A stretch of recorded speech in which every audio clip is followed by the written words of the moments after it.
না না না, এখন তো আর ফোন দেখাই যাবে না, সামনে পরীক্ষা কামব্যাক দিতে হবে। My mom is a Hitler, my father is a dinosaur, me is a... এখন আবার কে?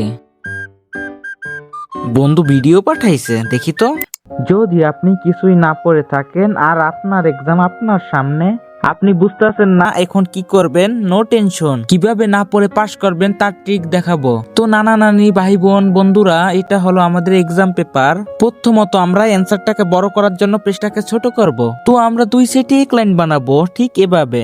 এক্সাম শুরু করার আগে আপনাকে 3টা সেন্টেন্স লিখতে হবে। এই 3টা সেন্টেন্স লেখার পর আপনাকে কেউ ফেল করাতে পারবে না। প্রথমত আপনি লিখবেন রাব্বি জিদনি ইলমা, তারপর আপনি লিখবেন ওম সরস্বতী নমঃ, এবং ফাইনালি আমরা লিখবো trust in the Lord with all your heart. যেহেতু আমরা 3টা ধর্ম থেকে হেল্প নিছি, সেজন্য টিচার যে ধর্মেরই হোক না কেন, সে আপনাকে ফেল করাতে পারবে না। এখন আমরা পেপারের মাধ্যমে টিচারের মনে একটি সফট কর্নার তৈরি করছি। এখন আপনার পাস হওয়ার সময়ের অপেক্ষা।